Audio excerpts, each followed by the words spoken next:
Welcome to BalsaCircle.com, your one-stop shop for all of your event decor. Today we'll be bringing nature indoors with a moss and succulents frame that's perfect for decorating your home. For this DIY, we'll need moss, hot glue, wood stick, wood slices, a picture frame, and artificial succulents. Now the first step is of course choosing a picture frame. This is a great DIY to use with frames that maybe don't have their glass cover anymore or that are just sitting around. Our frame was a 10 by 10 inch frame originally from IKEA. The next step is adding our moss. We're using hot glue here and our natural green moss. Now you might have some fallout because working with moss can get a little messy.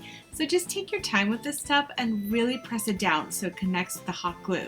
Now it's time to decorate. We have this wooden stick we found on a hike that was perfect. And again, you want to use hot glue and really press it into the moss. You can also add wooden slices like we're doing here and even small pine cones. Anything that's going to give you a foresty, outdoorsy feeling. And because we're just really loving greenery right now, we're adding our artificial succulents.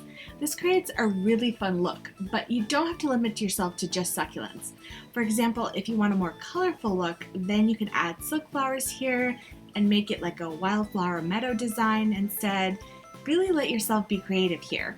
Now you can hang it up or lean it against the wall if that's your setup. You can also place it flat on a table as a centerpiece, or if it's a small frame, you can place it on a side table. Lots of ways to style this moss frame. If you do end up making this DIY, please share it with us. You can tag us or use the hashtag BalsaCircle so we can find your DIY. And if you enjoyed this video, make sure that you like it, share it with a friend, and subscribe for all of your creative decor and event ideas. Until next time, stay creative.